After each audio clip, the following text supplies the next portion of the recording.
Hello, my name is Russell Swanson, and this is a lecture on the social contract theory of morality. I'd like to develop these ideas in kind of two ways today. I'd like to develop the early version of the social contract theory of morality that comes out of the work of the English thinker of the 17th century, Thomas Hobbes. And then I'd like to talk about how that approach to morality, which we call the social contract theory, develops over time and arrives at what we might think of as a contemporary expression of the social contract theory today. And I'll finish up by discussing why it seems to many people to be a very attractive account of morality.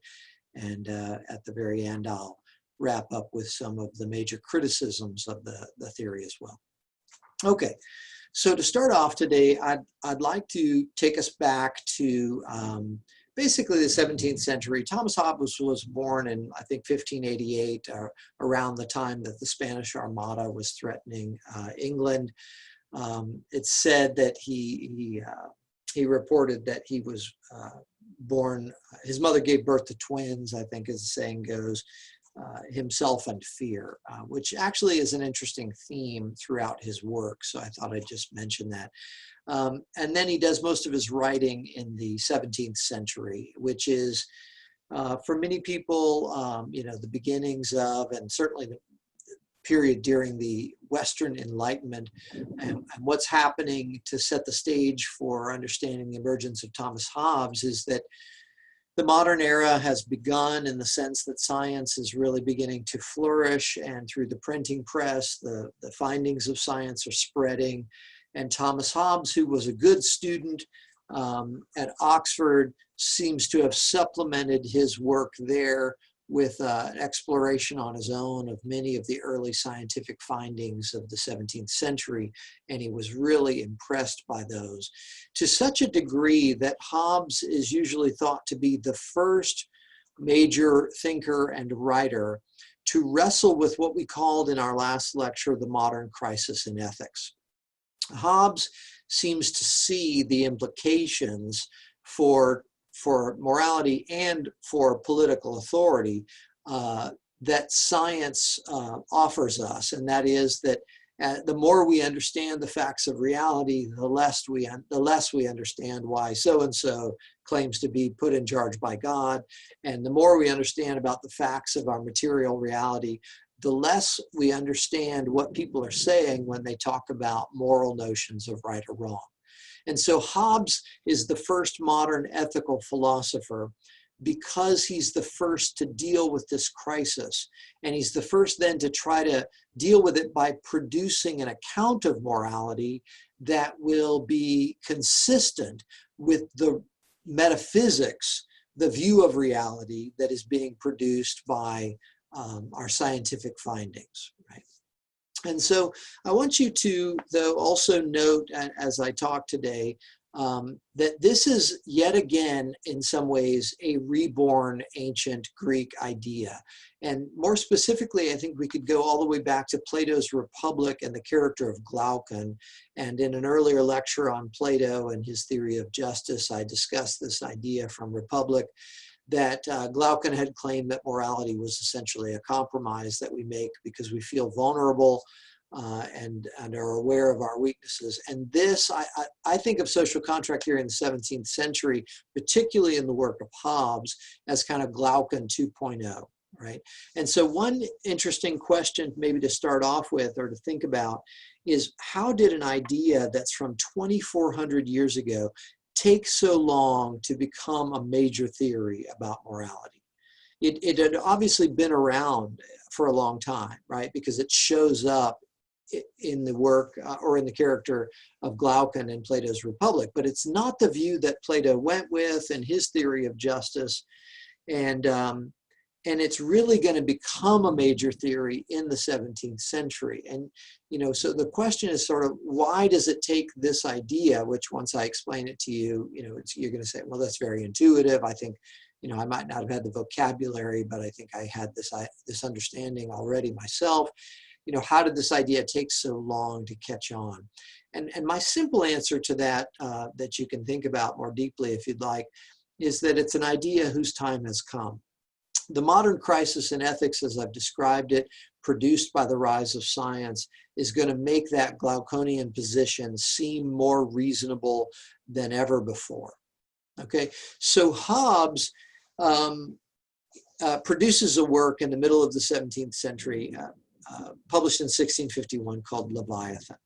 And in that work, he deals with this question of how do we account for political authority and how do we account for morality in a universe that seems to be purely physical and runs according to natural laws, but those natural laws are physical and chemical and biological and not, as far as we can observe, we can't find evidence for natural moral laws, right? Now keep that in mind, right? Because Hobbes is definitely going to make a conscious break with the late Middle Ages here. This is why we're calling him the first modern ethical thinker. But be careful of the way he uses certain vocabulary. It's almost as if he's doing this move that philosophers sometimes call stealing the clothes of his opponent. He's going to take ideas and concepts that are used in the natural law theory tradition of morality, and he's going to define them almost ironically in his own system in order to sort of make his point more forcefully. So just listen to that and be very careful that you don't ever sort of tune in, tune out, and then think that somehow I'm describing Hobbes as a natural law theorist. Clearly, he's breaking with that tradition in Leviathan. Okay, so the basic approach to the exploration of morality in Leviathan that Hobbes takes is one that actually will show up in the work of a number of thinkers, later works of John Locke and Jean-Jacques Rousseau and others. He's going to employ a kind of a thought experiment, which has come to be known as the state of nature. And the idea here is that, he's got this mystery, right? He's got a picture of reality that looks purely physical, and he's got human civilization filled with people talking about moral right and wrong. And these two just don't go together. How do we come to be speaking about moral right and wrong in a world that is purely physical? And so his strategy is to engage in this thought experiment in which he imagines what life might have been like in our more natural conditions prior to the emergence of complex economies and complex structures of civilization, prior to the emergence of the language of virtue and vice and moral right and wrong and moral duty, right? So if we can imagine what life might have been like prior to the emergence of this language of morality, maybe we can understand how the language of morality would have emerged out of this natural condition or out of what he calls the state of nature. And so he speculates that in the state of nature, if humans were, just sort of running around, let's say in skins with pointed sticks, in the state of nature, one of the things that would be easily observable is that the resources which we rely upon for our survival would be scarce. Now, even if they wouldn't be scarce, they would be hard to come by because of the competition. Let's talk about fresh water.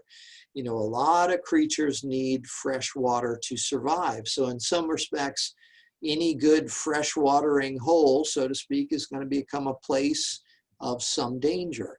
If we need to, let's say, gather certain kinds of plants or hunt certain kinds of animals in order to survive, that's going to be true of other humans. It's going to be true of other large predators.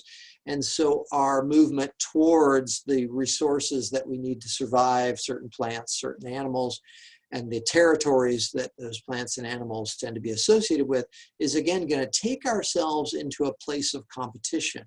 And so certainly this is prior to refrigeration, and this is prior to grocery stores. And so every day you wake up in the state of nature, it's an attempt to find what you need. And if you get lucky and find a bunch of what you need, you've probably found a place where there's going to be an awful lot of fierce competition for that, because every other thing that needs those things to survive is going to be drawn to that place as well. And so he describes this generally as a kind of a scarcity of resources. And I've already sort of implied where this is going. That scarcity of resources is going to lead to a kind of a competition for the resources that we need day in, day out. And again, you might find yourself lucky enough to find some abundance, some temporary abundance of resources. And if you were to try to hoard that, you basically would in effect just put a larger target on your own back, challenging you on the part of some other human or some other, large predator, all that more worthwhile, all that more worth taking the risk of trying to take you down. And so generally he speculates that the state of nature would be scarce. And then he goes on to say, and let's imagine what human psychology would be like in that state of nature. And he makes a claim, and this is really crucial to understanding Hobbes and understanding the social contract tradition in general, and a point which we will bring back up and wrestle with in later lectures. And when I'm presenting some ideas, I try to do it in as charitable a way as possible. I want to make these ideas seem as persuasive and as reasonable as possible. Of course, we will come back to this idea and critique it. But for Hobbes, and I bet many of you would be sympathetic, in the state of nature where resources are scarce, what we would see is a real preference for me and mine. I'm going to take care of myself and my genetic kin, and when push comes to shove, I'm going to sort of do whatever it takes to promote my own self-interest and the self-interest of those who I'm genetically related to. And for Hobbes, what he thinks he's doing here is he's creating an argument for the sort of essential egoism of human psychology. Now, be careful with that word. A lot of people hear it and think that it's the same thing as sort of being egotistical, sort of overly full of yourself, or perhaps being selfish, where you can sort of only see your own desires and wants and needs and interests. That's not true. Egoism is a little bit more subtle than that. But what it does mean, and it is related, is that what drives us, right, are our self-interests. Now, see, the reason why that's not egotism and why that's not selfishness is that what we're going to see, right, as these ideas get developed, is that our own self-interest might lead us to see how we need to actually cooperate and how we need to give up freedom, right? I mean, this is why this is Glaucon 2.0, is that our own self-interest is eventually going to lead us towards this compromise, which in the 17th century onwards is going to be known as kind of as the social contract, where we willingly give up certain freedom. Well, that doesn't sound selfish, right? And that doesn't sound egotistical, but it is egoistic. It's consistent with egoism. And, I think one of the points I want to emphasize here about what Hobbes is saying about psychology, and again, let's just point this out. Hobbes is doing this same old move that so many of the great Greek thinkers do, and that is that if we want to talk about ethics, we need to talk about reality. In some sense, we need to talk about metaphysics, and this is a little bit more indirect in the sense that he's kind of doing this thought experiment about the state of nature. But notice how what he's really doing is describing the conditions of reality and the conditions of human psychology, right? Like that's been the common move we saw the Greek philosophers do to ground their own ethical theories. And he's doing that here, and I don't think it's any accident, to ground his justifications for his theory of morality and its emergence out of the state of nature. And so we'd find in the state of nature scarce resources, and we'd also find that we would more clearly be driven by self-interest. And again, let me say that another way by sort of flipping that around. We would not be naturally altruistic, right? Like in the state of nature, Hobbes thinks it would be kind of obvious that we would not be inclined naturally to helping strangers just out of the kindness of our hearts. That life would be so sort of on the cutting edge that you'd see our more true motivation. Again, I think we can challenge this later, but right now I want to sort of develop it as Hobbes does and make his argument as strong as possible out of the principle of charity, that in some sense, when push comes to shove, we see our deepest motivations, and our deepest motivations are about survival for us and our genetic kin. And so in Hobbes's language, this is kind of an exposure of our egoism, right? In the state of nature, we would see that a more honest rendering of ourselves. And, one more way I'll say it, we're not naturally moral, right?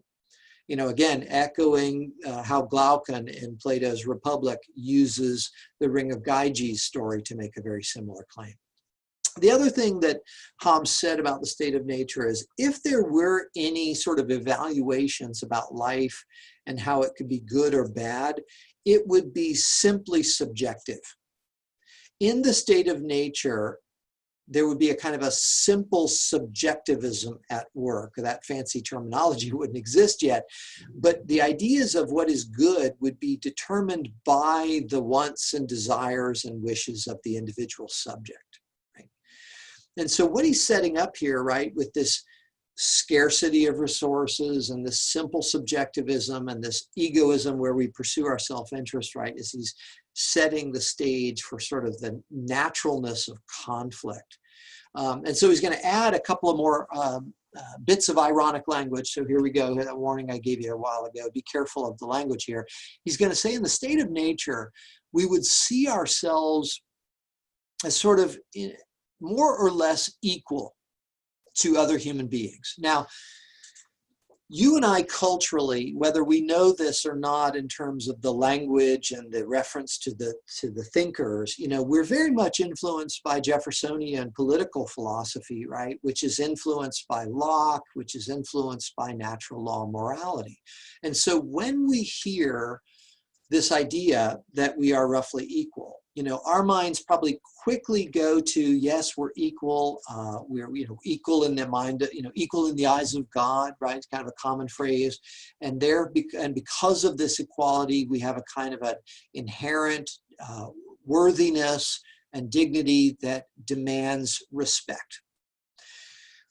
But that ain't Hobbes, right? So Hobbes is going to use this language somewhat ironically and sort of recharacterize it. In the state of nature, the equality that he's talking about is an equality of force or power in the broad sense of our ability to compete for scarce resources. And some humans and some kinds of predators, for example, in the state of nature will be very strong. But that's not the only game in town. Some creatures move well at night. Some creatures are sneaky.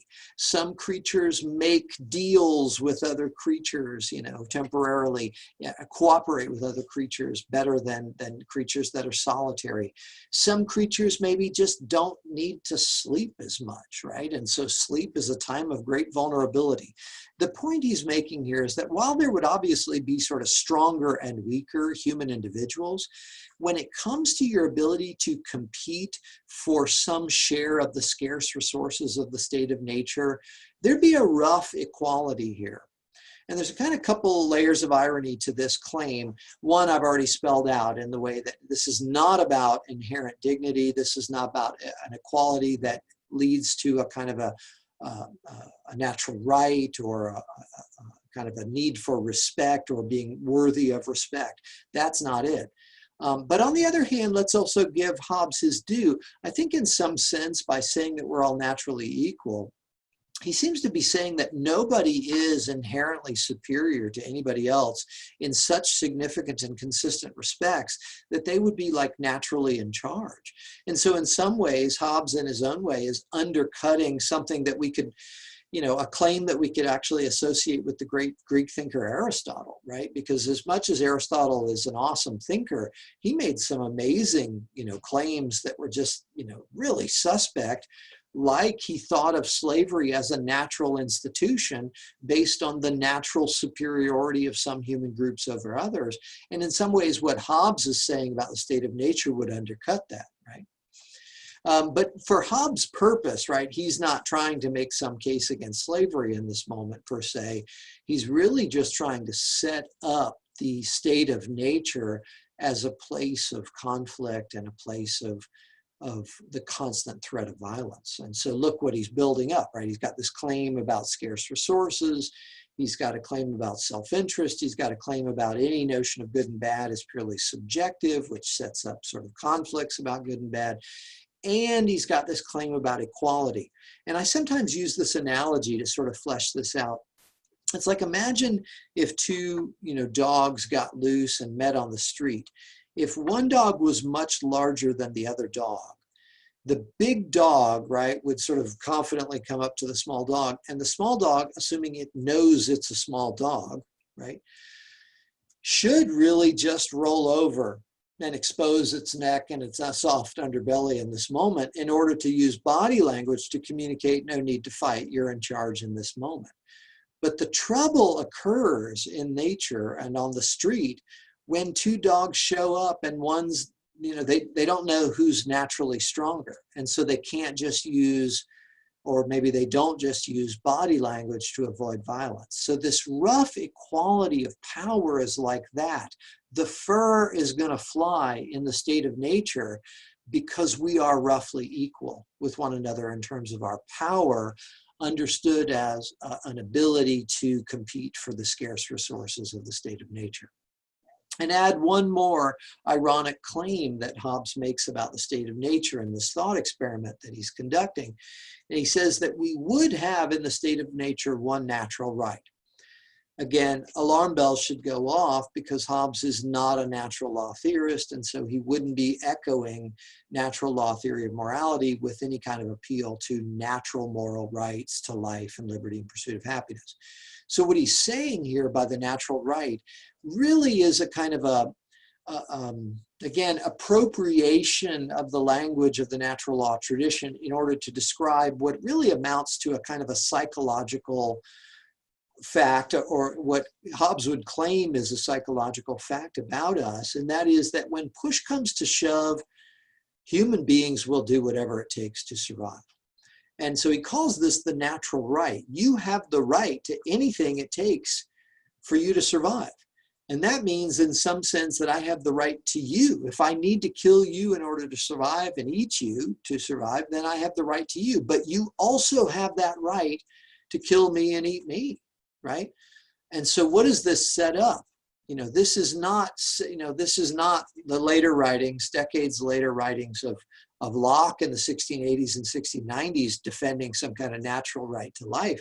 He's saying you have a right to anything. When we have a right to each other. And given the scarcity of resources and our being driven by self-interest and our evaluating things purely subjectively and this rough sort of equality where nobody's naturally in charge, our right to everything means the state of nature is a war. And Hobbes says a war of every man against every man. I think in some ways, we can sort of maybe update this in a way that might be helpful to Hobbes and say it's a war of genetic clan against genetic clan. It's me and mine against you and yours, if need be. Maybe we can get along for a while, but if resources get scarce enough, and again, in order to make this very persuasive, let's appeal to the way in which throughout, especially the 20th and 21st century, post-apocalyptic literature and film and television has been increasingly popular.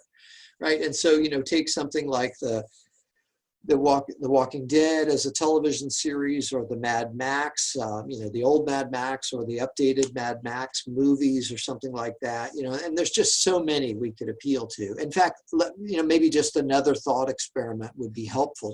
Imagine what would happen in the place that you live if all of the security personnel just disappeared. There might be a moment in which you feel slightly more free to drive in the way you want to drive. And, maybe there'll be, again, there might be a moment in which you feel slightly more free, but how long will that last?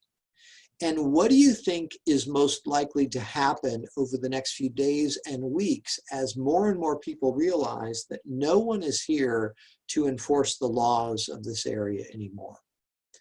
And this is a thought experiment that really, again, we could just look at failed nation states, and we could just look at, what happened when the levees broke in New Orleans, after Katrina. And, we could look at so many examples of what happens when law and order breaks down. What do we see about ourselves? And is it pretty? And again, let's use this moment to set something up later. In some ways it can be, and it's beautiful. Sometimes we see neighbor helping neighbor in a way that they just never talked before, and now all of a sudden they're doing backbreaking labor for one another, let's say after a hurricane or something like that has come through, and there's no authorities maybe that can help in that moment.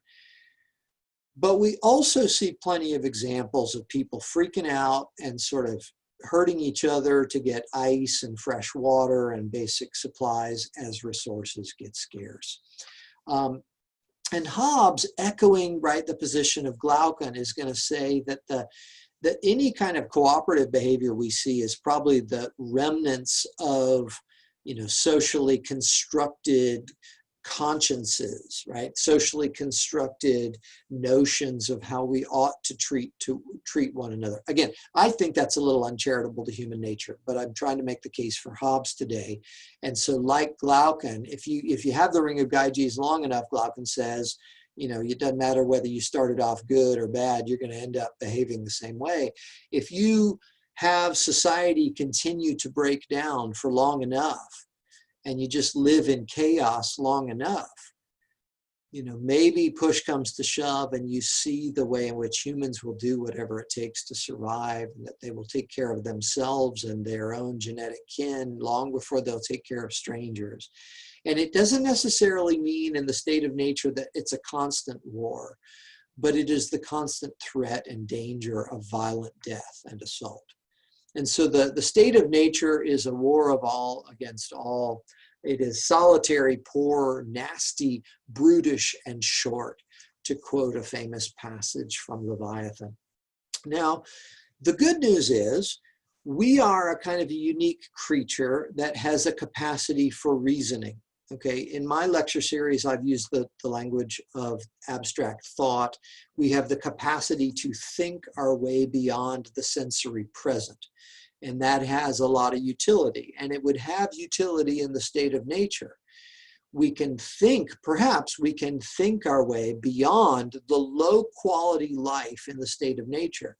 And the primary motivation for this, again, echoing Glaucon, right, in the Republic, is the constant fear and anxiety, the very real physical, biological motivation that the chaos and insecurity of the natural condition, the state of nature, and this threat of violent death and competition, becoming somebody's prey or becoming somebody's victim, right? That any dayness, right, is going to strongly motivate us to use whatever we have at our disposal. And as human beings, we have reason.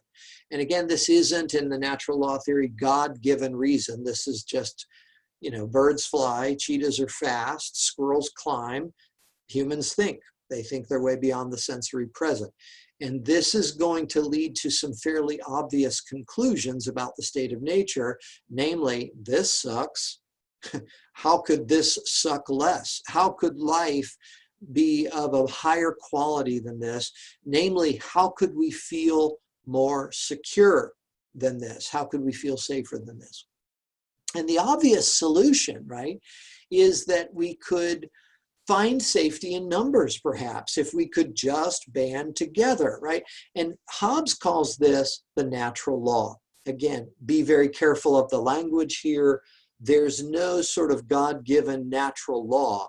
What there is a kind of a natural conclusion that rational, abstract thinking creatures will arrive at when confronted over time with the feeling of fear that is given to us by the insecurity of the state of nature. And so the natural law, the conclusion that we reach, is that we should strive for greater security, endeavor peace, I think is one way that Hobbes talks about it. And something foreshadows the way Kant will talk about the objective essence of morality. There's a bunch of different ways we could put language to this, but I'm going to stick with this idea that the natural law is basically that we got to endeavor peace. We've got to strive for greater security. And obviously the solution is safety in numbers. But there's some obvious problems. We know ourselves. We know ourselves to be creatures that are driven by self-interest, to be very subjective. to be willing to do whatever it takes to survive, especially whenever resources get scarce. And so we can imagine that the other humans are like this as well. So safety in numbers and banding together to create greater security beyond us and our genetic kin, let's say, won't be as simple as let's make a deal, let's make a social contract. So for Hobbes, he kind of offers a little bit more of a nuanced version of how this might arrive, and I'll try to flesh this out and make this as tangible for you as possible with some of my own analogies. The social contract is basically going to be, based on a kind of a mutual recognition that the quality of life could be improved if we were to be able to cooperate and band together. However, we don't trust one another. So because we don't trust one another, we need to offer up what Hobbes calls the gift, which is sort of the best attempt we can muster at the temporary suspension of our natural right. Okay, let's unpack that language there as we try to get comfortable with the vocabulary of Hobbes here from Leviathan. We need to give a gift. We need to make a gesture by trying to temporarily suppress the psychological truth in us that we will do whatever it takes in the state of nature. Eye gouging is allowed, groin strikes are allowed, stabbing in the back is allowed. I mean, that's kind of one of the points he's making about the state of nature. There is no natural morality. So how do you make a deal with a creature in a condition where there's no natural morality, where both creatures are self-interested? Well, the clever solution that the rational Homo sapien arrives at is that we need to create something that we fear even more than one another. We need to give this gift and create a kind of a central power. We need to learn how to centralize power in such a way that we can create a Leviathan. Okay, and hence the title of the book, and also a key idea within the book. And this reference here, I think, is very purposeful. Leviathan is a kind of an Old Testament, and I believe also New Testament reference, but it's a biblical reference to a sea monster or a large dragon-like creature. And it seems very bizarre, right, to hear Hobbes claiming that we need to make a deal here where we give each other the gift of creating a huge monster. But the point here is that we need to create something that we fear enough to keep us in line so that we can get this project of cooperation and social contract off the ground. Okay, so here's maybe one of the ways this could unfold. Again, if we just kind of doing a thought experiment here, but it's all very abstract, and so maybe this will help. Imagine that we're a group of hunters and gatherers that are all genetically related, and that life is not so bad that we haven't turned on our brothers and sisters and uncles and cousins quite yet. But we are in competition with another group of hunters and gatherers who have begun to creep into our hunting territory around this lake, and it's become increasingly dangerous, and we're catching each other's hunting bands occasionally and ambushing them, and we're stealing each other's relatives away in the middle of the night, sometimes in raids. And it's a typical sort of state of nature scenario where it's kill or be killed amongst human groups, and it's a very insecure situation. And we realize that in some sense this sucks because we are losing daughters and losing sons and losing brothers and sisters, and we feel fear about our own existences. And while we may have come up with some kind of moral code that made, fierceness a good thing, maybe through reason, we can find a way to flag down some other member of the other hunting and gathering group from a distance in an open patch of an open field for a moment and make a show of putting down our weapons and some kind of gesture of let's talk. And of course, this will be a moment of great suspicion and, of ambush. But, again, let's just imagine that we might be able to pull this off in the state of nature. And from a distance, we can say to one another something like, I'm tired of losing sons and daughters, and I'm tired of my feeling of insecurity. Are you? And the other person might say, oh, you're weak, you weakling, and that's why we kill you. And then that ends that day, and we don't get this project off the ground. But maybe, we get lucky every once in a while, and the other person says, you're right, I feel similarly. What's your point? And I say, well, look, we need to find a way to share this territory so that both of our groups can survive, and we can cooperate, coexist. And the other person says, I think your grandmother proposed that, 2 generations ago, and it sounded like a great idea then, but then in the middle of the night, you guys killed half of us, 2 months later. And I was like, well, you know what? I heard that story too, and as much as I have celebrated that as a great victory for our people, I'd like to apologize about that for now. And look, this is not coming out of some sense of, morality, right? Like, this is just coming out of the fact that, okay, I understand you're bitter, and right now I'm trying to make a deal, and that bitterness doesn't help. And let me just say, so look, I've come up with a kind of a better solution. I'm not asking you to trust me. Let's take, a pile of the weapons that we use to kill you and a pile of the weapons that you use to kill us, and let's like mutually disarm for a moment, and we will put a few of our people and a few of your people in charge and create kind of a third group here. Now, this is my attempt to sort of describe in a more concrete, less abstract way, the formation of the Leviathan. And my proposition to you across this field is that we will let these people use this kind of weapon-based advantage that they have in the short term, and it will give them one job. Your job is to create some rules by which our 2 groups, led by this third party, this Leviathan, this thing that we fear, that we are creating, this monster that we fear that we are creating, that their only job is to create some rules for us to share this territory so that we can feel slightly more secure. Now look, there's all kinds of ways that this doesn't work, but maybe, just maybe, it works. Now, one of the obvious ways that it might go wrong is that if we get this third party group in a position of enhanced power and they're together long enough to maybe feel less allegiance to their early family groups, well, then they may use their own self-interest in that moment, especially if there's a moment of drought or fire and all the game has gone away. Maybe they're just going to use their advantage, their monstrousness, their monstrosity, their advantage with the weapons in this moment to impose themselves upon us in maybe a merciless way and take whatever they need for themselves. Okay, well, that's certainly possible. And it's not only possible, it seems like actual, like we see that happen in the world and in many situations. People get a kind of an advantage in a moment, and instead of using it to create peace, they use it to create, a greater advantage for themselves and secure their position. But look, given our natural right, aka our psychological tendency to try to survive by any means necessary, if the Leviathan that we create is too abusive of its power as it makes the rules that we all live by and it uses the weapons that we've given it to enforce those rules, then we're going to resist the Leviathan. And while the Leviathan does have an advantage, that advantage is not perfect. Right?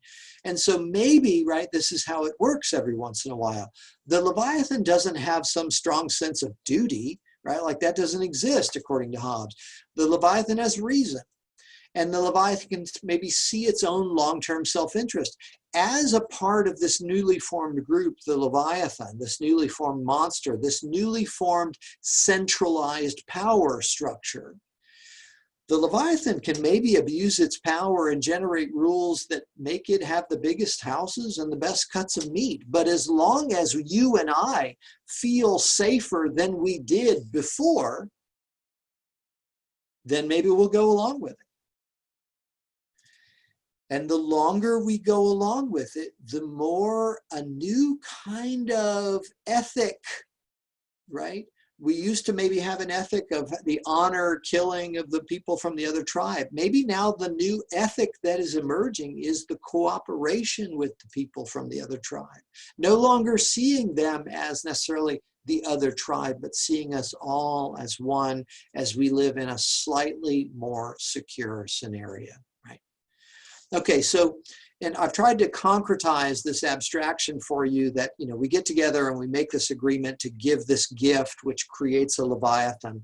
And then the Leviathan has one job, and the job is the creation of the law, the rules by which we will cooperate, coexist in a slightly safer context, slightly more secure context. And over time, right, as we live and as we raise children up through this slightly safer context, what we get that replaces the simple subjectivism of the state of nature, the very subjective notions of good and bad in the state of nature, is that within this new context over time, out of the law and order. And the front of the book, Leviathan, was a gigantic sovereign with a sword. You know, in some sense, that's what the Leviathan is. The Leviathan is a central power with the capacity to kill your beat. You know, I mean, kill your bleep. You know, but why? Because that's what it takes to get a bunch of humans to cooperate. But if we cooperate in this setting over time, we become habituated, especially the children, let's say, raised up through this setting, are going to no longer be raised on the story of how grandma killed half of them one day in a noble night raid, right? Now, all of a sudden, it's going to be some kind of story about how we survived the last fire or drought period through sharing with this other people, and why that makes our larger group so much more superior to these other isolated bands out there.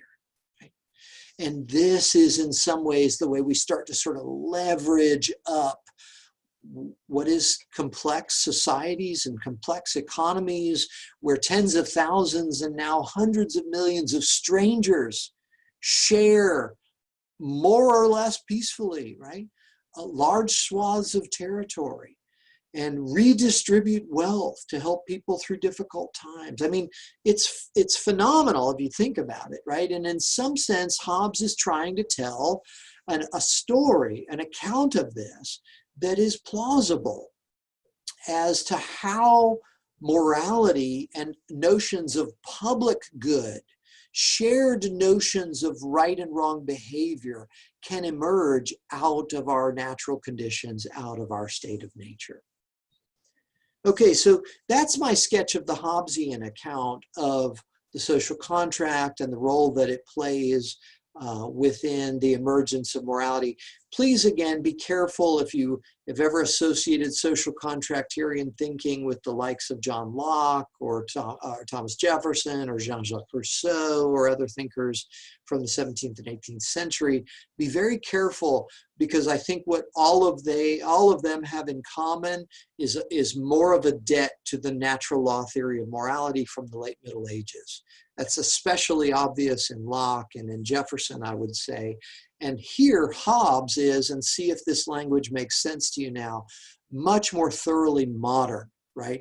In the sense that he's trying to offer an account of morality that, you know, of course asks us to sort of believe something, but it asks us to believe something that is more consistent with the view of reality that science produces. To say it another way that echoes the language of earlier lectures, Hobbes is offering an account of morality and ethics that is, you know, based in the metaphysics of the modern era.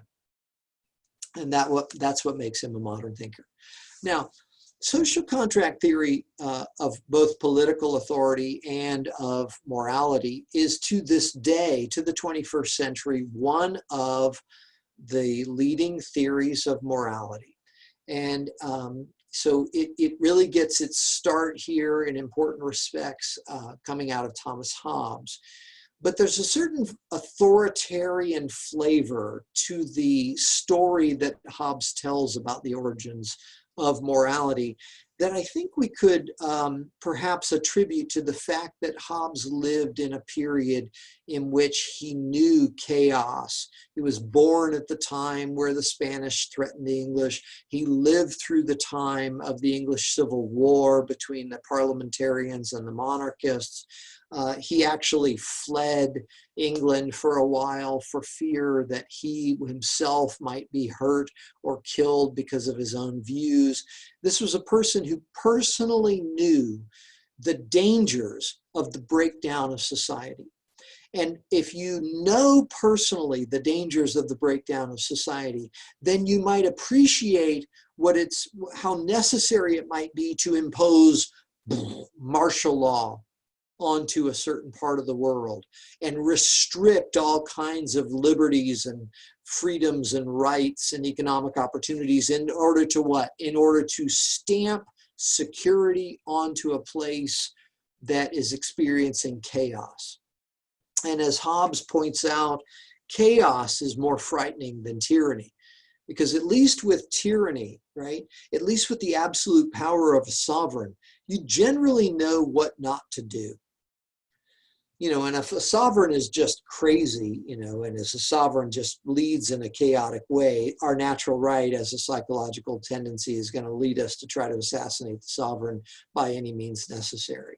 But if the sovereign is at all consistent, at least what you know not to do is to threaten the power of the sovereign. And if the sovereign is at all effective, then you're going to benefit from the effective, strong hand of the strong man, the strong person, the centralized power structure. And so tyranny is preferable to the total breakdown of civilization. Martial law is preferable to the total breakdown of civilization. However, once you live within a relatively secure society,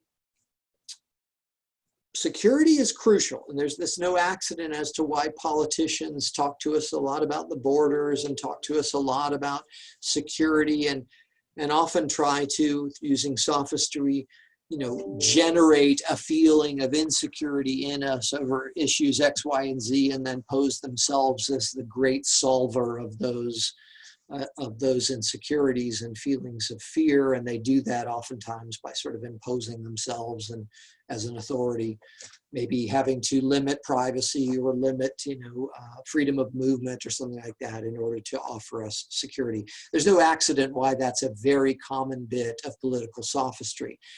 And in part, I say there's no accident. Why? Because it works really well. Fear is a powerful motivation for people. And if you can whip it up in them and present yourself as the way to solve that problem, then that's sophistry often works. But there's also a reason why that works that's grounded sort of in reality. And that is that, you know, chaos sucks. Chaos would suck. You know, I feel so lucky to have lived in relatively peaceful parts of the world that have allowed me to go on and sort of develop human potentials in myself that I never would have had the opportunity to if I'd have lived, you know, in the middle of Syria, you know, in the last 10 years, or if I'd have lived in the civil war in the Democratic Republic of Congo, or if I'd have lived in some other war zone or failed nation state in Somalia or Afghanistan. I mean, there's just so many places where we can kind of see what Hobbes was talking about.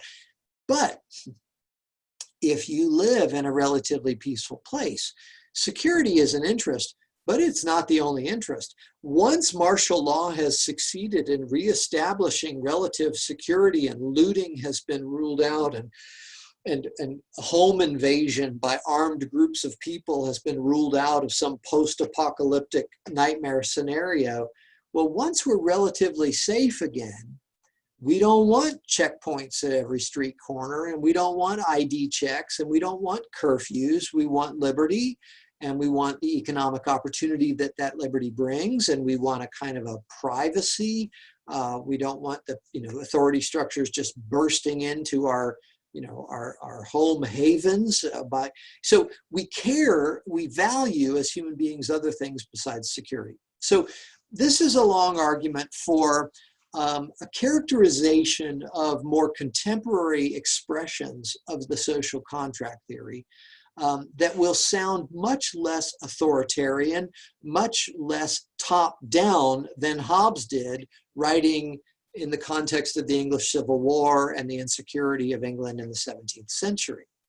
So if we look at, let's say, thinkers, ethical theorists and political philosophical theorists writing in the 20th century in relatively stable Western civilization, we're going to find ideas of morality that sound less authoritarian and I would say more democratic. And I'll pull a definition from the work of the American philosopher James Rachels, who's written a lot of widely used works and the teaching of ethics and philosophy, specifically the elements of morals, I believe it was called. Rachels argued, right, that the elements of moral philosophy, that's right. And the elements of moral philosophy, Rachel says, I think a quote off the top of my head, that according to a more contemporary expression of social contract theory that has evolved beyond the authoritarian story that Hobbes would tell, morality would consist of those rules which rational people would accept for their mutual benefit if others accept them as well. That's kind of a paraphrase of that idea. And again, the rules and again, think Glaucon 2.0, the restrictions of our liberty, we would gladly accept certain codes of conduct that restrict our liberty and lay out notions of good and right behavior for our mutual benefit and that, long-term self-interest.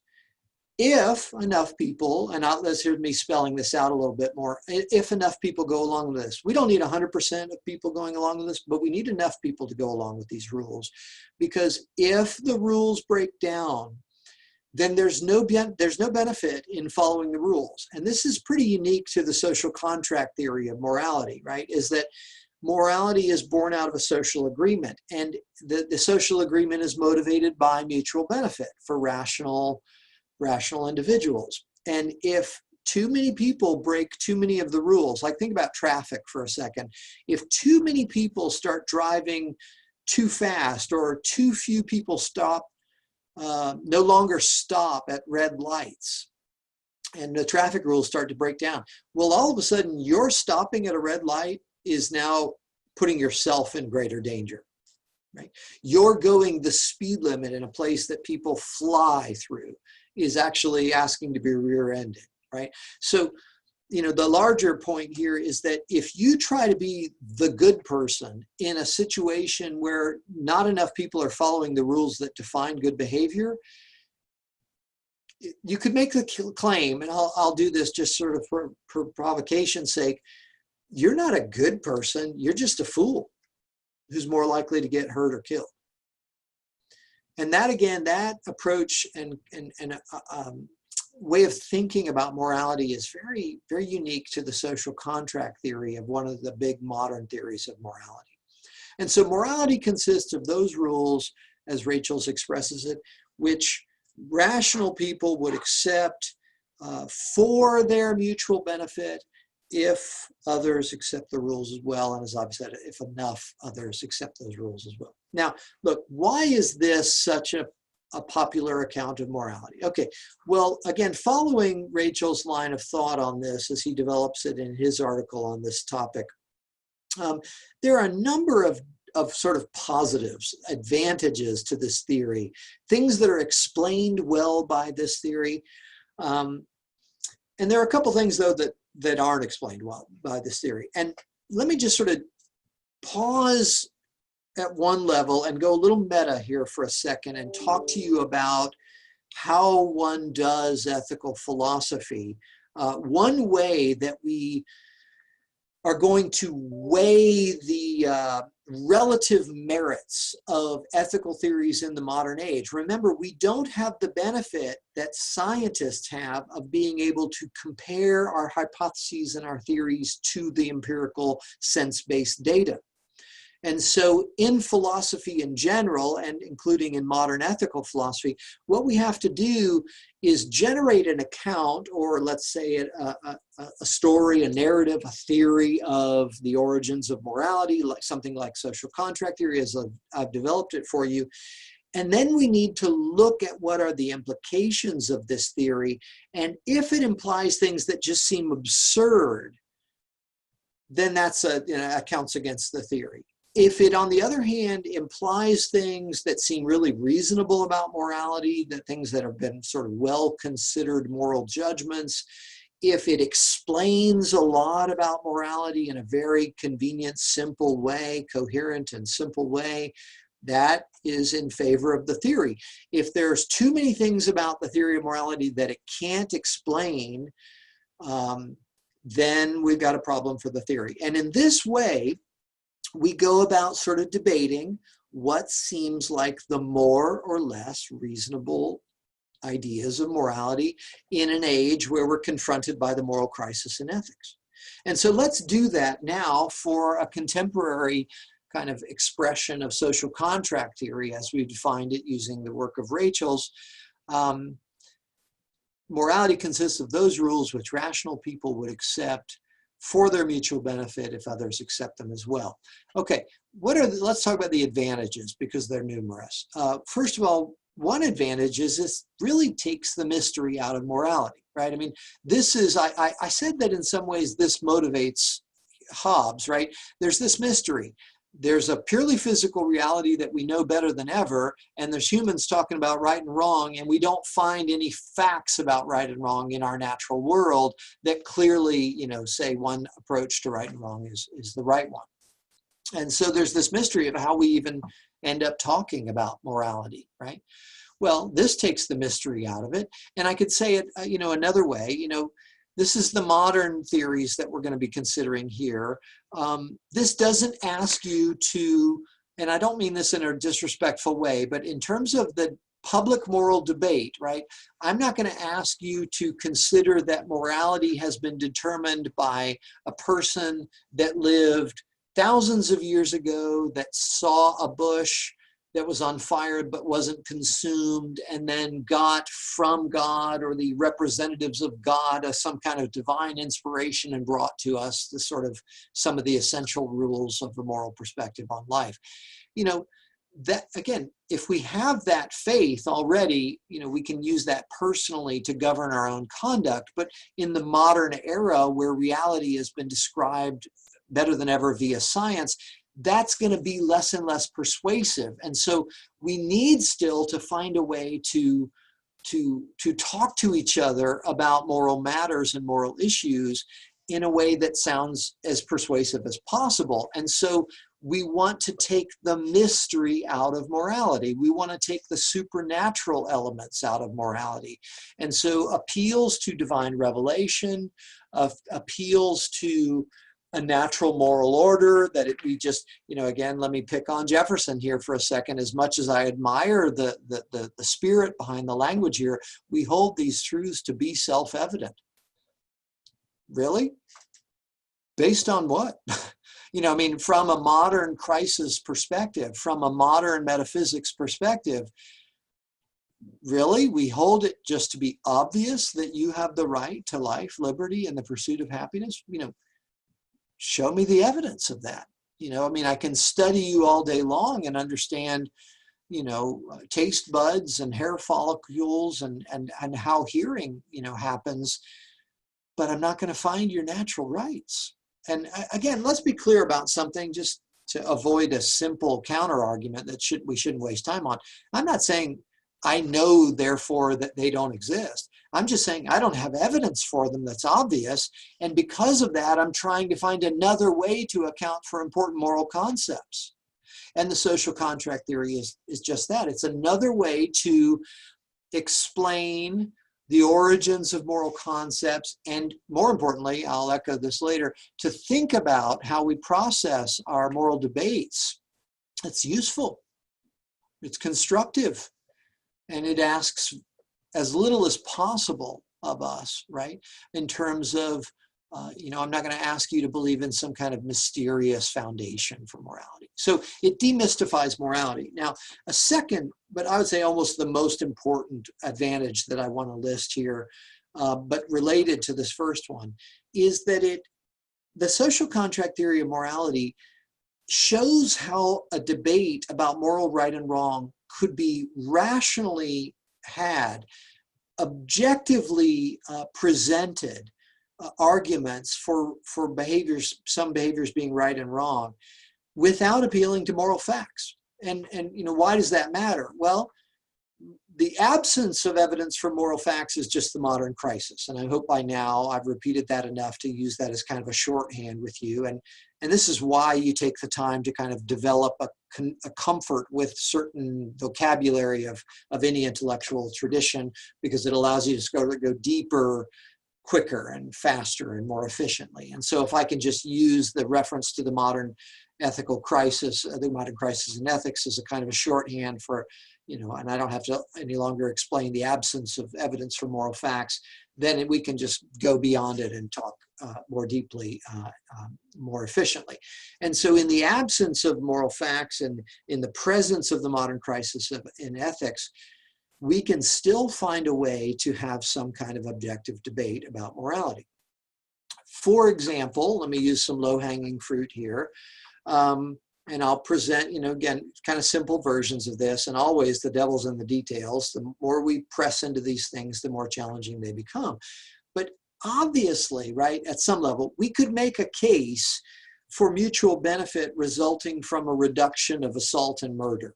Let's say that people who engage in assault and murder are bad people, and that these actions, assaulting one another for no reason and murdering one another for no reason,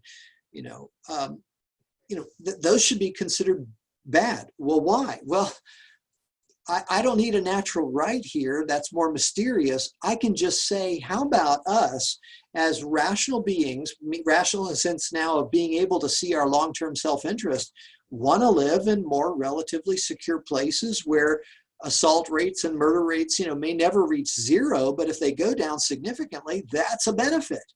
I'm less afraid in my daily life. And so this is why we're going to judge that behavior and get all judgy with one another, right, about that kind of behavior, and maybe even codify it in such a way that the Leviathan can come in and enforce this. But contrast that for a moment with, me, or somebody saying that homosexuality somehow is immoral. You're typically going to get some kind of divine command or natural law argument about this. But what if in the modern moral debate, we just say, okay, well, I don't buy your natural law foundation or your divine command theory foundation. So what else you got to try to convince me that I should think that homosexuality is somehow immoral? Maybe because I have these impulses myself and you want to tell me not to act on them, or you just want to have some justification for restricting the liberty of some subset of individuals in society. Well, you better have a pretty good reason. How is the restriction of that behavior going to produce mutual benefit? And it's going to have to be better than, well, I just don't want to have to see it. Right? Or it makes me uncomfortable. You're going to have to do better than that. I mean, we might have reasons to limit some public expressions of sexuality in general, right?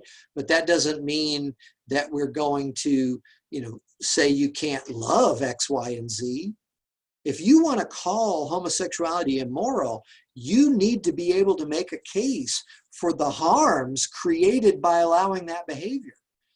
And, long story short, that's a tough argument to make. I mean, why? Because there's not any, and there's so many obvious benefits, right? Like X percentage of people in society just get to have sexual experiences, and more importantly, get to love who they want to love more freely.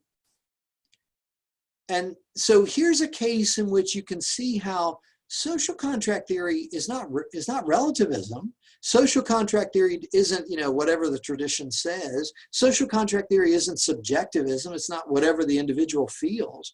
Social contract theory is maybe best understood as a kind of a framework within which we conduct objective moral debate. And again, I don't want to pretend that this makes moral conclusions easy. I mean, these debates are really difficult here. But I'm working at kind of a more general level to show you how modern moral theory attempts to find a middle ground between what I would regard as a kind of naive and overly simple sort of fundamentalist account of absolutism with regard to morality and ethics. There's one right way to live a life, right? And give that up, but without collapsing all the way to everybody's opinion is equal, which I hope, if you think very long about the implications of everybody's opinion is equal, that's not tolerance, right? We'll come back to that. Right?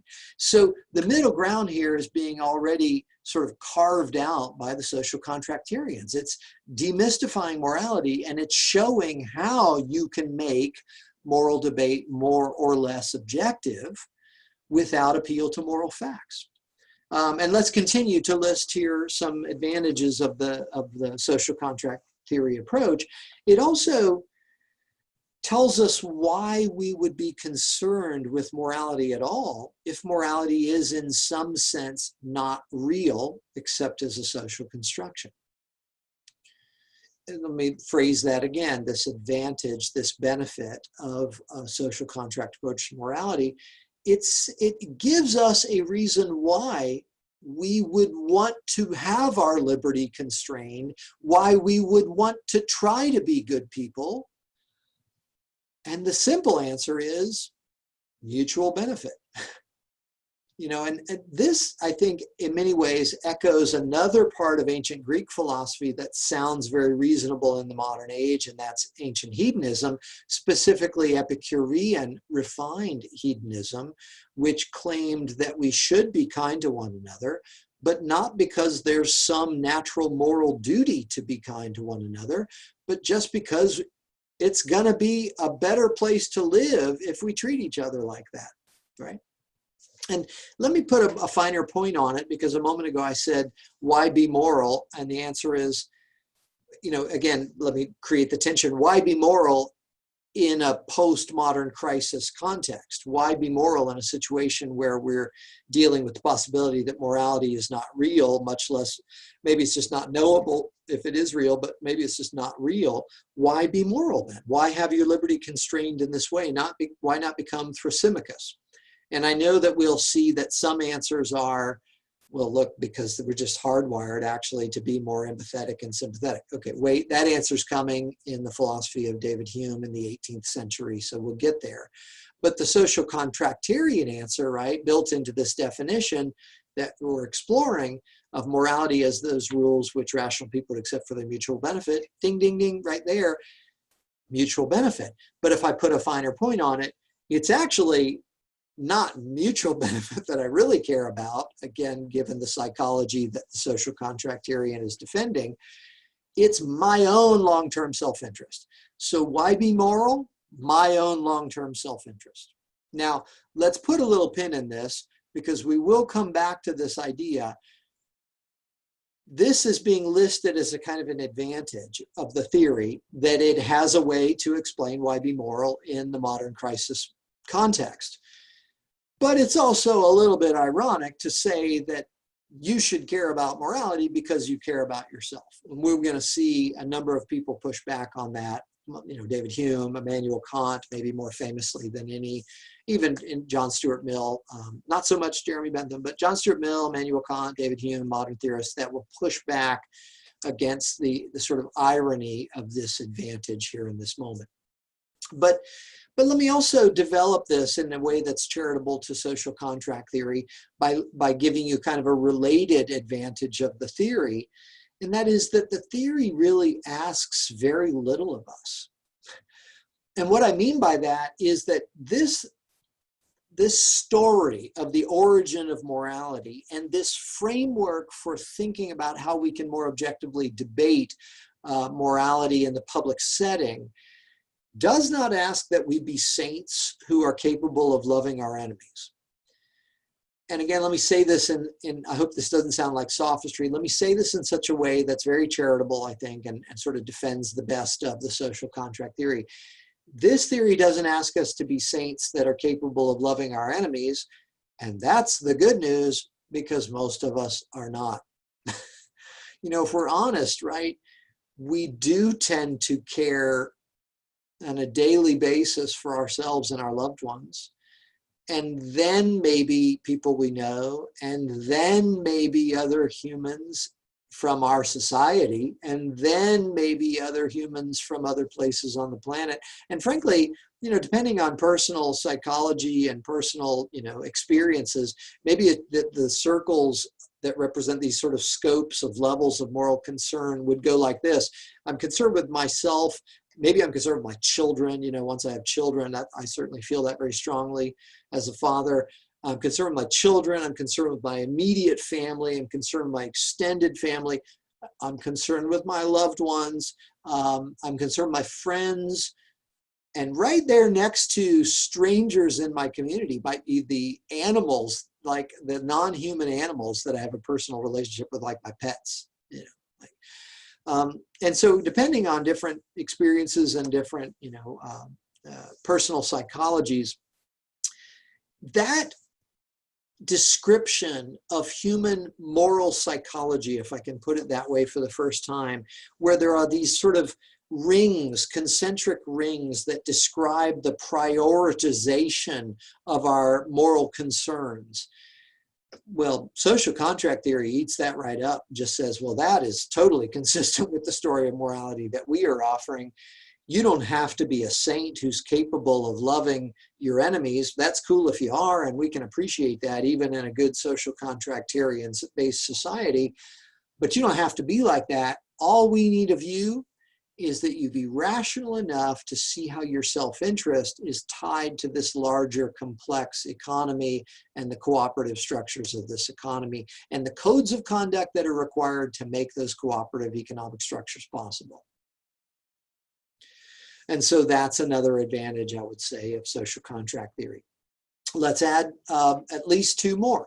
The social contract theory is not, I would say, likely to produce any kind of absolute set of rules. If you use this framework that morality consists of those rules which rational people would accept for their mutual benefits, if others accept them as well, what you're going to get is kind of a standard set on, here's kind of 4 pillars, I would say, of civilization. Let's see if I can list them now that I've boldly claimed that these are the 4 pillars.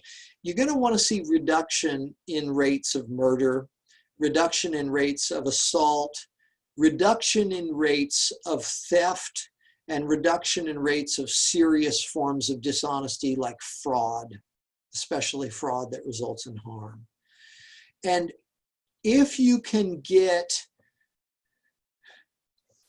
reductions, if enough people go along with the code of conduct that requires them to abstain from killing and assaulting and stealing and engaging in fraudulent activities, well, then you get the mutual benefit.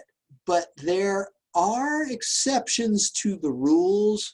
There'll be, and this can be totally explained by social contract theory. If we have a temporary social breakdown in society where, everything goes to hell in a handbasket and all of a sudden I need to steal diapers, I need to loot a grocery store for fresh water and diapers for my baby, that's not going to be seen as immoral in this context, right? There'll be exceptions to the rules. If I am perhaps the appointed representative of the Leviathan, then maybe certain levels of assault, especially in this moment in history where this is such a sensitive issue and such an important issue, I want to be careful how I word this, but if I need to chase you down and tackle you and restrain you in some, humane way, based on totally related to relevant facts like how dangerous you are in that moment, and I am the representative of the Leviathan, there's an exception to the rule, right? And my behavior is not going to be seen as immoral. With that said, I can't help in this moment sort of speak to the reality that we're wrestling with, and that's the unfortunate way in which power structures blended with a history of racism have produced just far too many situations in which officers of the Leviathan, let's say, representing the Leviathan, who have certain lighter skin tones are more, are associated with incidents of the extreme use of assault on people with darker skin colors. Now, I actually don't think it's quite as simple as racism. I think there's often a kind of a classism that is at work here as well. But clearly, in some sense, we have this sort of point that, while you might represent the Leviathan, but you don't get to just assault in any way you want. I mean, there's a kind of a moral standard here that is going to guide the rules of society, and it's going to guide the behavior of the Leviathan, even in these moments of, let's be honest, potentially very difficult and dangerous moments of judgment, in which you're putting yourself into literally dangerous situations in order to maybe protect others. But that still does not entitle somebody to go too far against the moral rules, but there are exceptions. And I was listing that as an example of an advantage of social contract theory. It's pretty nuanced in some respects, in that it can explain exceptions to the rules. It doesn't purport to be absolutist. It actually can also explain why there will be a tendency for a kind of a championing of liberty. Most humans want security, absolutely, but after security, maybe the thing we want absolutely most is maximum liberty within relatively safe contexts. And so that's going to give rise to a desire for both, let's say, to use more concrete examples, sexual liberty and religious liberty. And within certain limits, the rules generated by a social contractarian approach to morality will allow maximally for private moral experiments within the privacy of your homes, between consenting adults. You do what you want. Largely, you do what you want. Again, consenting adults, perhaps in private situations. And so that's seen as an advantage of social contract theory, because while it does purport to generate a kind of a public conception of right and wrong, it will include room within that for maximal sort of experiments of private notions of right and wrong, maybe related to religious faith, or maybe related to sexual morality, what have you. And then lastly, I think this is an interesting subtlety about social contract theory as well. Social contract theory can make sense of variations in moral codes across different, let's call them geographic and historical circumstances. Let me give you kind of a simple example. I'll give you a simple example, and then I'll boldly go into a more provocative example. Like if you and I live in a place where fresh water is absolutely abundant, then there'll be no moral condemnation of a practice that some of us engage in, where we use life-sustaining fresh water to simply make sure our lawns are green. I think more and more within the context of a global environmental crisis, we might call that into question. But let's talk about, just to make this point about variations in moral codes that are justifiable by a social contractarian approach, let's talk about a specific scenario in which fresh water is abundant. We'll take as long a shower as you want, but water your lawn if you want, create golf courses that require a lot of water if you want. But on the other hand, let's imagine a scenario in which life-sustaining fresh water has become a serious commodity, which, is totally not only possible, it's actual.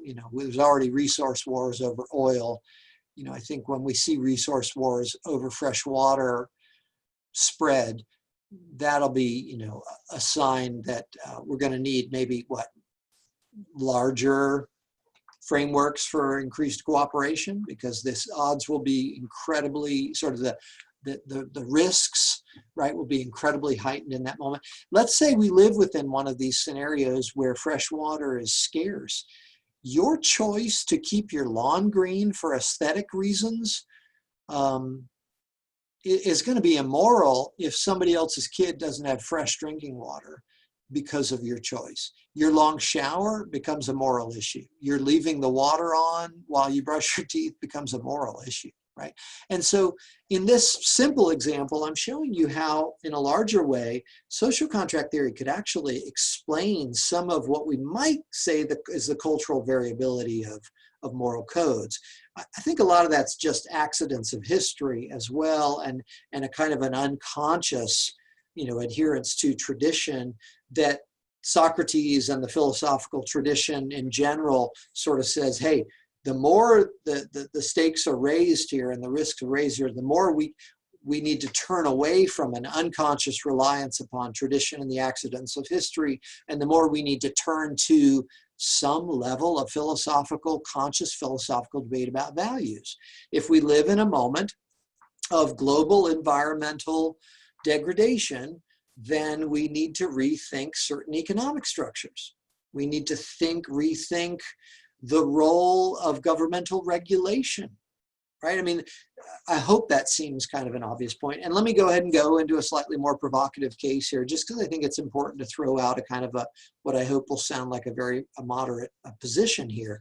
If you live in a certain context of a certain level of technology with regards to weaponry, and a certain context within which we see tyranny as sort of a more proximal threat, then the right to bear arms seems like a really fundamental, almost moral, and I will argue later that this is treated as kind of a moral imperative, let's say within the debate within the United States of America in the 21st century. The Second Amendment is kind of treated like a moral debate. And again, think about the modern crisis in relation to that debate. If you talk about a God-given right to bear arms, it's just going to sound increasingly overly simple. So we're going to have to find another way to justify, a right to bear arms. And I'll take a kind of a moderate position here and say that, if you want to have a handgun or a shotgun even for personal protection in a society, maybe that, has high rates of assault or theft or relatively high rates of murder, or perhaps you're even just worried about society degrading in that way. Well, I think that you could make a pretty good case that for mutual benefit that we could have the right to bear such arms. But let's also be, let's not be overly simple about this. Should everybody have the right to a shoulder-fired missile? The right to bear arms from a social contractarian perspective, right, would give you a more nuanced, more reasonable, more objective debate. Unfortunately, I think what we get a lot is sort of these very polarized, overly simple debates. And that's actually one of my goals in this lecture series, is to kind of talk to you in such a way that it makes it seem like we should all be thinking a little bit more conscientiously about the major ethical questions. Why? Well, because if we don't, we tend to fall prey to overly simple sophistry that, whips up fear in one way or another, and then uses that fear to present overly simplistic accounts for overly simple claims. And I would have to say, that, this is, I think, an advantage of social contract theory as a framework. And again, to be clear, I don't think that we can prove that this is the right idea of morality. That's not the claim here. The claim is we want to avoid falling from a kind of a naive absolutism to a useless relativism. And we want to be able to have a more or less objective debate that doesn't ask all of us to embrace the same level of, let's say, faith in something that we cannot prove. And so if that's the case, then the secular accounts of morality, like social contract theory, become more valuable, right? Having some basic awareness of a ethical theory as a framework for ethical debate becomes much more useful, I would say, right, in this modern crisis setting.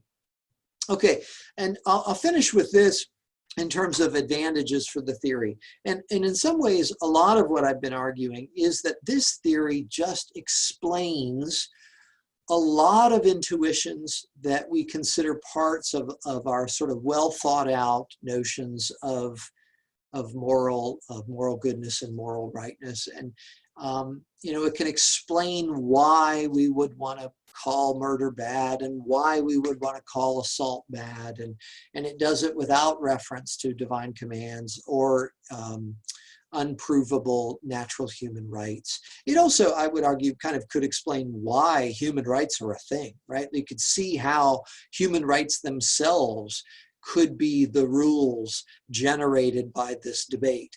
Rules with exceptions, right? Like you're free, but you're not absolutely free. You've got the right to bear arms, but you know, it's not an absolute right.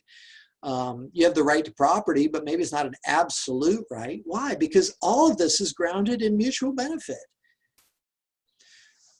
But there's one more intuition that I'll pick on here that is explained nicely by a social contractarian approach. It's a fancy word.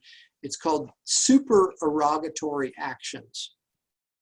And that is that there are some actions that are super obligatory. They are above what is obligatory, but they are still praiseworthy. And I think this is a common intuition. Not everybody has it. Many of the theorists we'll talk about won't agree with this, but this is an advantage of social contract theory. Why? Because many of us think it's really pretty obvious that there are some things that you are not required by morality to do, but you should be admired if you do them. And there's generally two classes of supererogatory actions that are used as examples in this scenario: charitable actions and heroic actions. Let's talk about heroic actions. Are you going to be required, or let's say, look, you come across a burning building and you hear somebody yelling inside. If you run in and try to save that person, people are going to call you a hero, whether you live or die. And if you die, they're still going to like praise you. Nobody's going to openly call you a fool. I mean, they're going to admire what you did. We might regret your loss, the loss of you, but we're going to admire what you did. Now, if on the other hand, you hear a person shouting inside a burning building and you don't run in there, you just call 911 or you just call somebody else to help. Are you a bad person? Now, again, we should spell out some specifics here. If it's obvious you can save some baby right on the edge of a building that will be consumed by fire eventually, but it's not yet, you know, then you should grab the baby, right? I mean, like, that's a different case. But do you have to risk your life for a stranger? Well, many of us would say, while I would admire that behavior, and I'd love to think that maybe I'd do it, if I don't do it, I'm not a bad person. Okay, so that then would be a supererogatory action, an admirable action, one that we would appreciate people doing, but one that we would never require people doing. Okay, how's this an advantage for social contract theory? Well, social contract theory can explain this intuition beautifully, right? Social contract theory is going to justify the rules that we want to live by, the rules of morality that will guide conduct, by the mutual benefit. Where's the benefit for me of running into a burning building? Requiring self-sacrifice is just not likely given a framework like social contract theory. But on the other hand, since the whole idea of the rules and the framework is mutual benefit, if you freely choose to add benefit, then everybody else is going to thank you. That's up to you, though. Okay, so again, here's a common technique of philosophical argumentation about moral theory, about ethical theory in the modern age. What does the theory explain well, and what doesn't it explain well? Okay, so now what I want to do to finish up is shift gears and talk about some of the major criticisms of social contract theory. And I want to talk about, and again, let me just be clear about something here. so much of this lecture owes a debt to the American philosopher James Rachels in terms of structure. You know, and I've taught, I don't teach out of his books anymore, but I have, you know, actually Rachels is not a contractarian. He's a utilitarian thinker, or he was. He passed away, I want to say in 2010 or something. I don't have that date off the top of my head, but the American philosopher James Rachels, you know, produced a lot of texts that were used in the United States for a long time to teach ethics, and a lot of the structures of my own ethical lectures are pulled from him, and so I don't want to pretend otherwise. But I have developed these ideas for myself over, you know, so many years that in some ways it's kind of blurry for me. You know, what exactly do I owe to Rachels? And a lot of it is structure that I owe to Rachels, and then I've figured out my own ways to kind of explain the points, sometimes agreeing with points made by Rachel, sometimes disagreeing. I'll make an example of something I disagree with later on. But here again, I'm going to utilize Rachel's structure in this exploration of contemporary social contract theory, which I explicitly used already his definition as morality consists of those rules. And I love it if you could, you know, I used repetition here. I hope that it's working. Can you think it with me? Morality consists of those rules which rational beings or people would accept for their mutual benefit if others follow those rules or accept those rules as well. And now I've gone through a long list of you know, roughly at least six or so different advantages of the theories and reasons why the theory seems compelling to many. I want to go through two criticisms of the theory. One that harkens back to criticisms even of Hobbes, which I think we can actually offer a couple of different answers to. And I'll leave it up to you to decide who's got the best answer there. I think the social contract theorian's got a pretty good answer to the first criticism. The second one, I've never heard a good answer to, honestly. And so let me start with the first.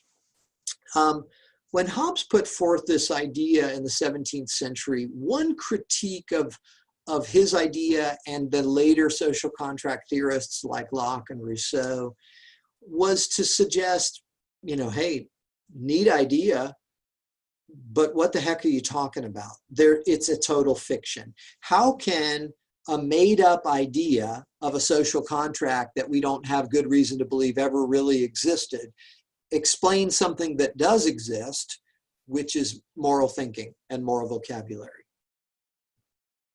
How can that which doesn't exist explain that which does exist? Okay. What social contract? Okay, well, there's several different ways of answering this.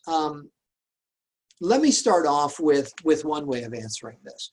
One way to answer this, and I find all the answers compelling, actually, so just that's why I think the social contract theory can deal with this challenge.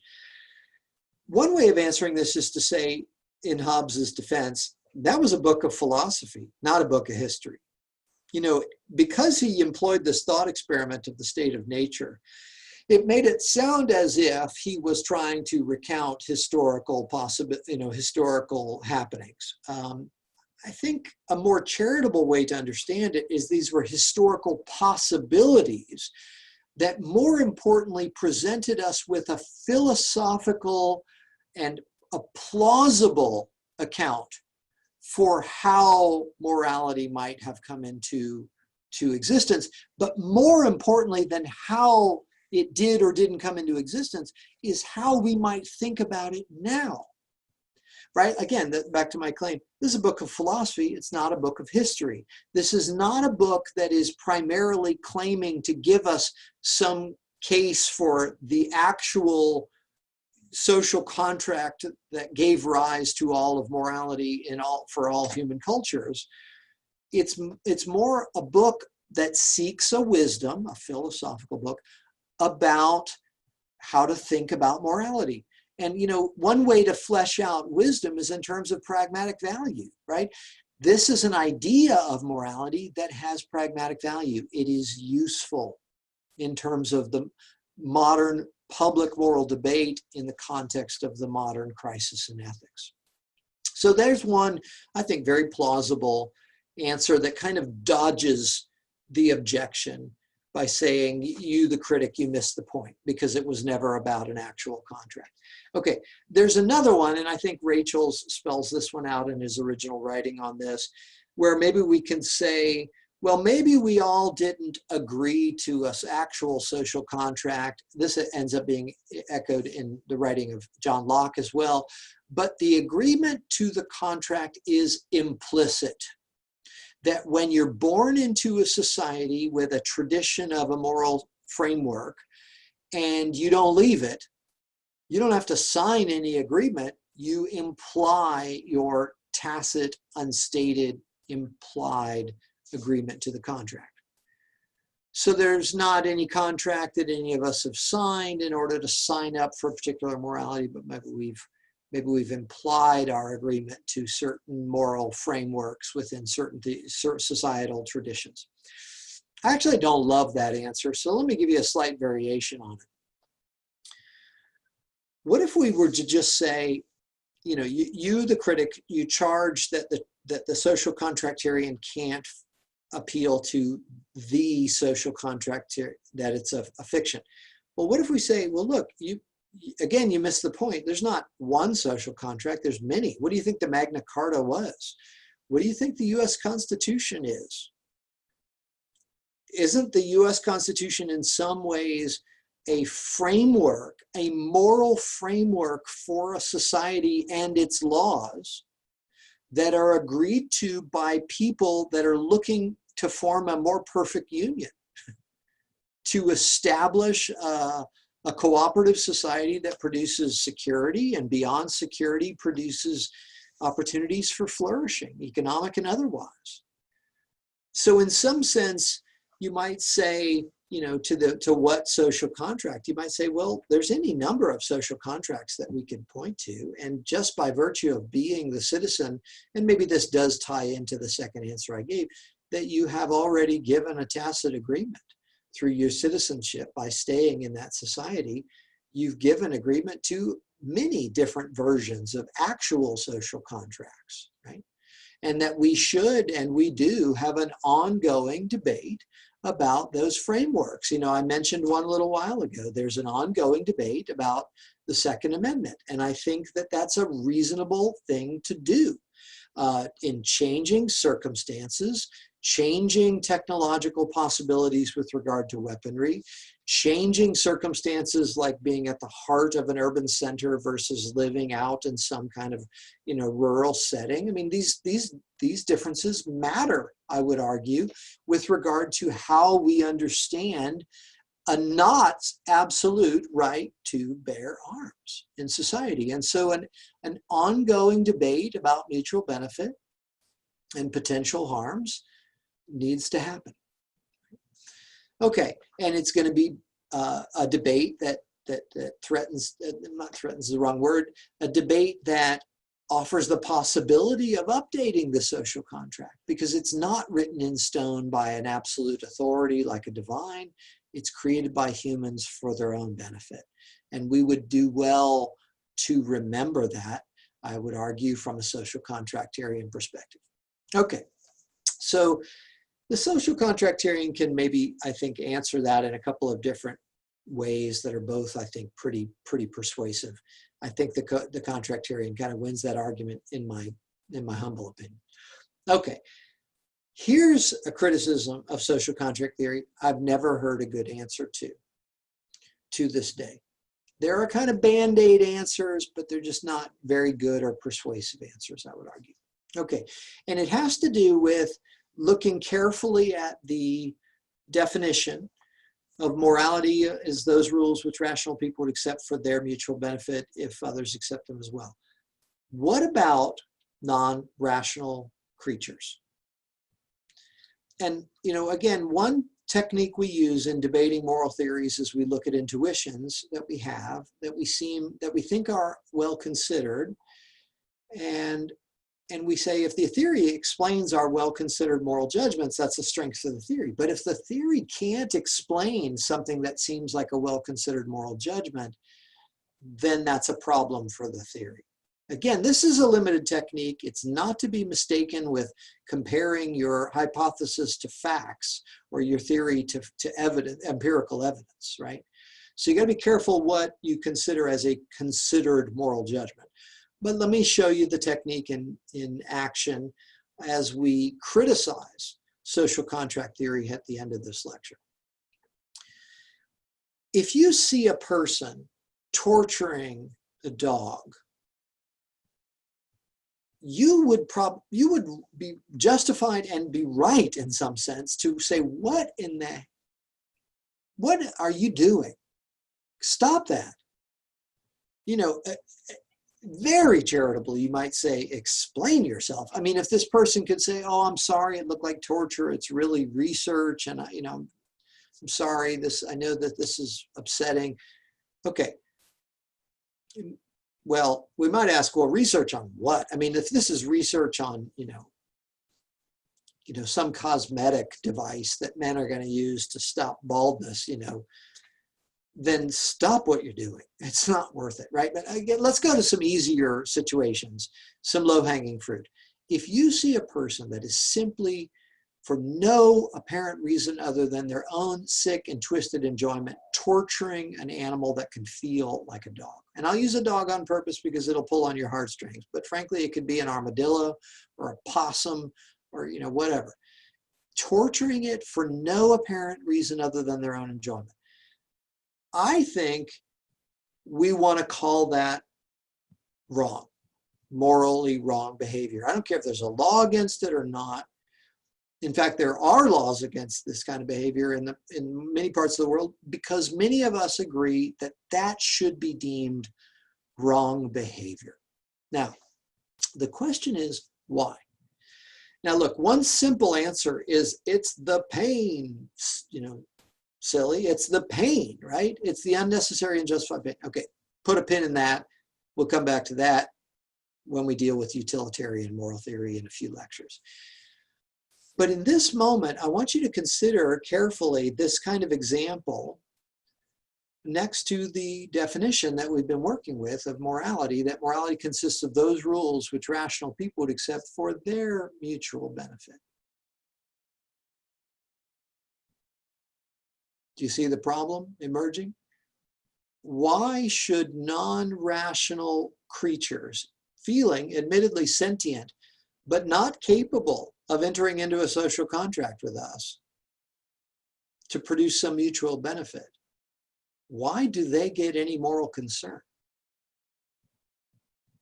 And again, to cut to the chase, I don't think that I know of a good answer to that. There are common responses.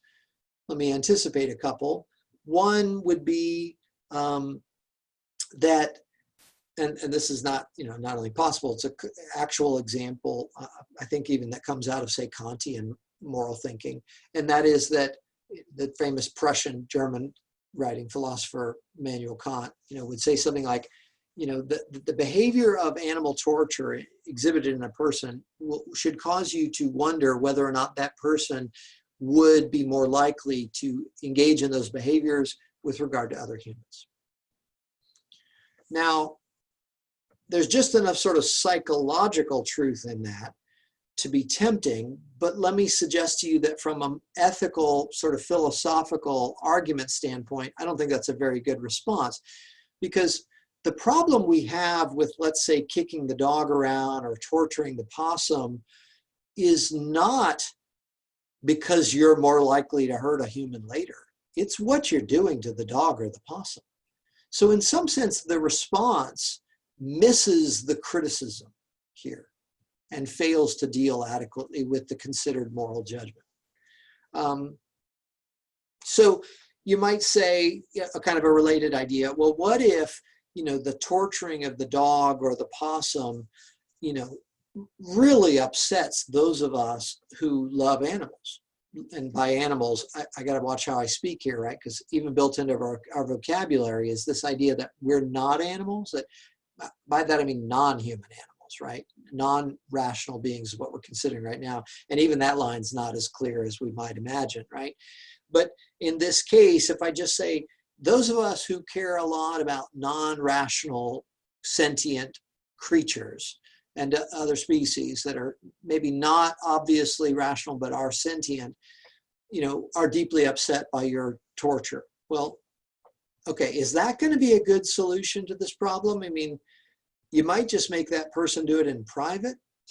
Well, but then if I know it's going on, it's still upsetting. Okay, well, is you hurting my, and I'll put this a little overly simply, hurting my feelings as a kind of a, we talk about being an animal lover, you know, like if I have these strong connections to non-rational sentient, you know, species, is you hurting my feelings really the problem with you torturing a dog? Again, it doesn't really get to the heart of the matter. It's kind of a Band-Aid, kind of a indirect response to the criticism that I think in some ways doesn't deal with the criticism. And so the real question, and I invite any of you to think about this and respond in comments, is how do you change that definition of morality as James Rachel's put it, that morality consists of those rules which rational people accept for their mutual benefit, if others accept them as well, and keep all the advantages that we've listed, which are many. How do you amend that to protect non-rational creatures?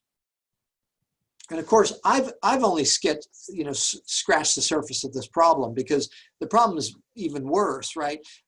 This is a problem for cases like, you know, what if somebody is torturing orphaned, severely mentally handicapped humans, right? And again, I feel weird saying that out loud. I mean, that's abhorrent, right?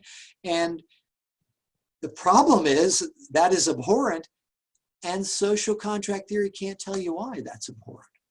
It can tell you maybe why we have a, you know, developed a conscience that is upset by it. But again, I think that's indirect. I don't think that addresses the real problem.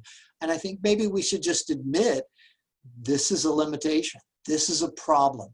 And this is going to be a theme as we look at modern moral theories, because none of these theories are purporting to be the absolute truth about morality. They're purporting to be constructions that are valuable and more reasonable rather than less reasonable. And we're going to see none of them as perfect, although all of them have their attractive features. And so at some point we should deal with, well, where does that leave us, right?